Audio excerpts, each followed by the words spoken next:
Stupid butch. Push the weight in no flex.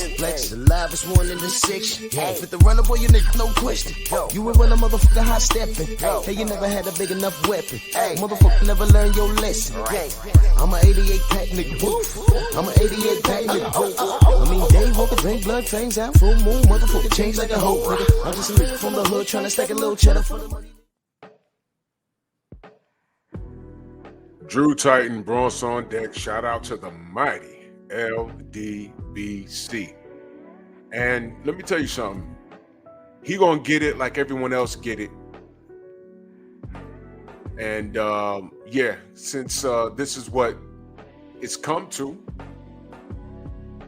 you know, I'm just gonna tell the truth. And as far as the atmosphere is concerned, y'all deal with it how y'all see fit. Now I recall Jared Big Baby Anderson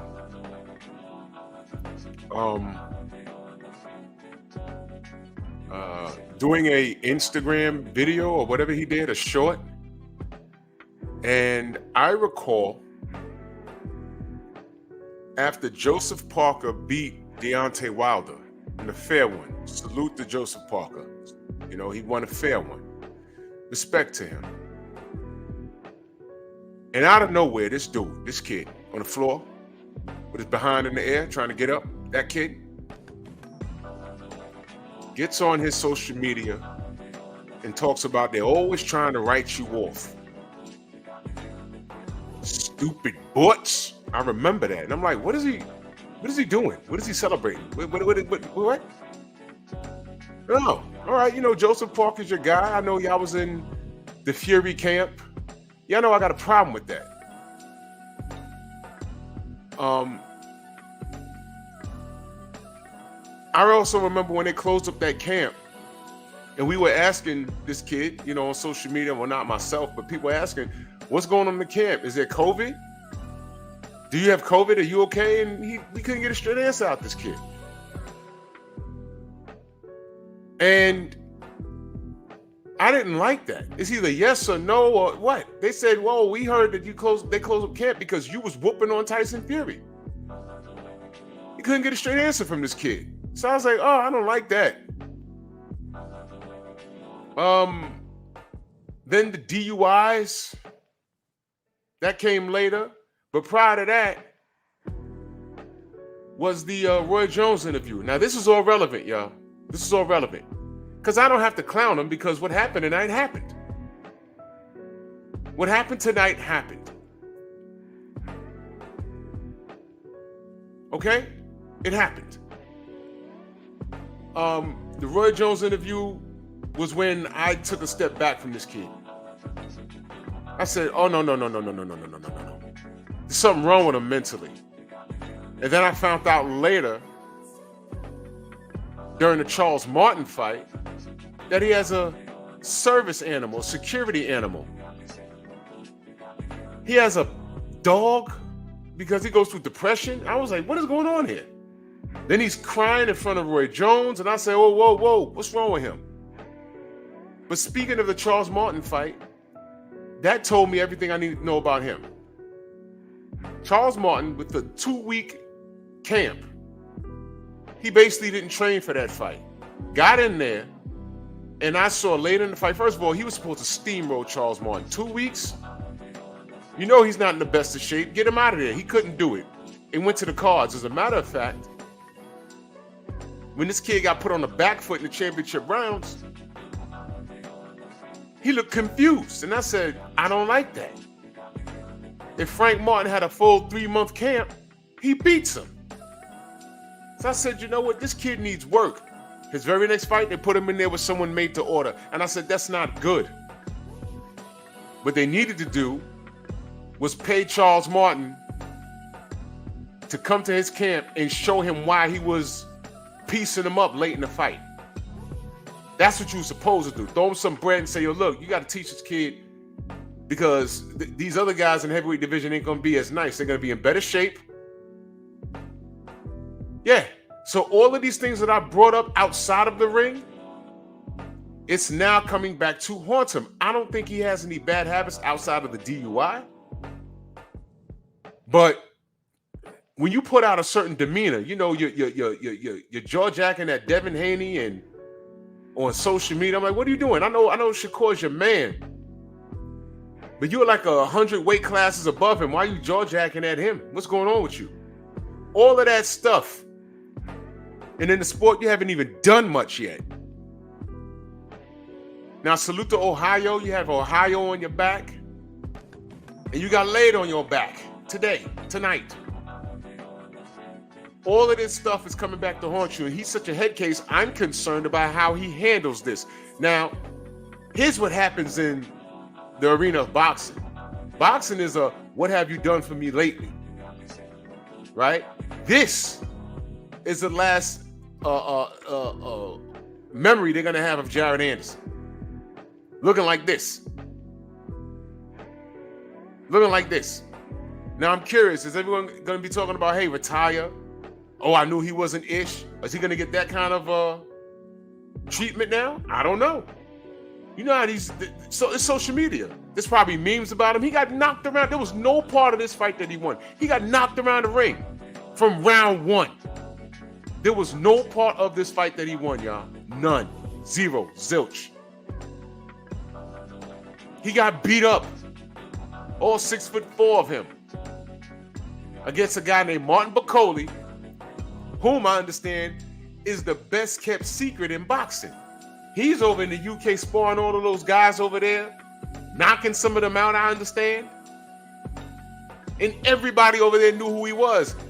Pardon our American ignorance. They did no homework on this kid. But Turk Al-Sheikh, he's just not a guy with a bunch of money putting fights together. He's actually a fan of the sport. He knows who these guys are. He got deep pockets. He got a bag. He says, you know what? I want to see this guy versus this guy. Stop playing. Belt or no belt, I got a bag.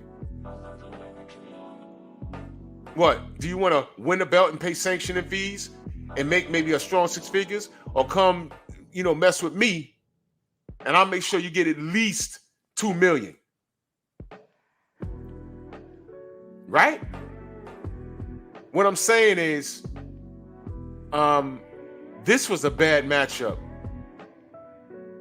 And his camp knows what he's capable of and what he's not capable of. And let me tell you something. It's not that Jared Anderson wasn't ready. I think we've seen the best of him. And I'm just going to go ahead and say that. I was never sold. Listen, I was never sold on him. Why? What do I say about all these other fighters? You heard me say it about Tank. You heard me say it about a few guys. I couldn't gauge him until he fought Prince Charles Martin. That's when I gauged him. I said he was supposed to get Charles Martin out of there in 4 to 5 rounds, man. 2-week camp. He's an OG. He's battle tested, but he's been stopped a couple of times. He's supposed to get him out of there. Charles Martin was just supposed to be there to collect the check. And I'm starting to think that Charles Martin took his foot off the gas because they was like, yo, bro, don't mess up the money. We're making money with this kid. So Turk threw some bread at him, and he was like, you know what? I ain't gonna make this bread anywhere else with no belt. I'm gonna make a statement. Now here's the bad part. If he had beat Bakole, the American public would have been like, oh, well, who's Martin Bakole? But the British public, the African public, everyone else, no, we know who this guy is. Y'all don't. That's y'all bad. And you see what happened, right? You see what happened. That's why it's important for these fighters to know who's in their respective divisions, who's in the top 20. That's why you got people on your team that's supposed to do that work for you. Guys down there in the top 20, top 30, you're supposed to have someone on your team saying, yo, look, you see this guy? He's ranked number 27.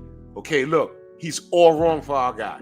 When he starts cracking the top 15, we got to get a belt and avoid him and ignore him. Move away from this guy right here. Next year around this time, he'll be knocking on our door. We got to ignore him and let our fan base do the work, which is what all these fighters have. They have these weird-ass fan bases that ignore the people putting in work. Now, back to Turk Al-Sheikh. He knows these guys. He's not just throwing stuff together. He's putting together great matchups. This was a great matchup. And because the American public didn't know Martin Bakole, look what happened. And what I'm also saying is, it's a possibility if Jared Anderson had good matchmakers on his side, someone should have put a bug in his ear and said, hey, man, look, I know Turk is going to pay you 1.5 or whatever, but this guy Bakole could whoop on you. So if you want the bread, we could do the fight, but this is not a good idea. In other words, Jared shouldn't have taken this fight. This wasn't even close, y'all. It wasn't even close. And why I brought up all the stuff, the Roy Jones interview, the DUIs and everything else, I left out, okay, the security dog and him crying on his mother's bosom after he beat Charles Martin. The reason why I brought all of that up is because that showed me everything I needed to know about his character. Him clowning online and all this other stuff, he really is a big baby. He's really a big baby. And I didn't trust him. I never did. Wilder Fury 3, he was in Vegas. I was in the MGM and I saw him. And I almost like walked up and said something. You know, I like to talk to the fighters, let them know that I'm supporting them, but he had this weird look on his face. And it's like, I wasn't the only person that noticed him, and he like accelerated. I didn't move. I looked at him. I said, oh, there go. I said, I'm going to let him keep walking. But some other people said, hey, ain't that Jared Anderson? And he accelerated like he was not friendly. He didn't want to talk to nobody. Now, maybe he was eating some French fries, whatever. Now, maybe he was just trying to get back to his room. I don't know what was going on. But he gave off an awful aura to me. It could be nothing. But after that, all of this stuff I learned about him having mental issues and crying in front of Roy Jones and the DUIs. And he's a father, by the way. A security dog. He beats Charles Martin, but he's laying on his mother's bosom as if he lost. I said, no, I don't trust this kid. There's something wrong with him mentally. He's beefing with Devin Haney. DM and Bill. It was very disrespectful. I don't know if y'all saw it or not. I have a copy of the DM. I'm looking at it like, what is he doing? Cut it out, man. You have your own whole division to worry about. And now he fought somebody that can actually fight him back. Because all of those fights that he had, it was made to order. Except Charles Martin. He didn't train for him. But Charles Martin was putting those beats on him. And now he fights the big African, Martin Bakole. And now look. There was no part of this. He was never in this fight. He looked like a pinball in there. And now, the 24-year-old big baby, now he got to worry about the memes and getting clown. You see, they're worried about that type of thing. You know what? This comes with the territory, young man. Now, am I going to say you're done? No. I'm not going to say that. I'm going to watch for people to say that about you, though. There's going to be a bunch of people tonight talking about, oh, man, you's a hype job. He's a hype job. Watch. And guess what? You can't argue it because you know what? I couldn't gauge this dude until he fought Charles Martin. And I knew that this dude was not the goods. I'm telling you. Rematch Bakole for what? This wasn't even close.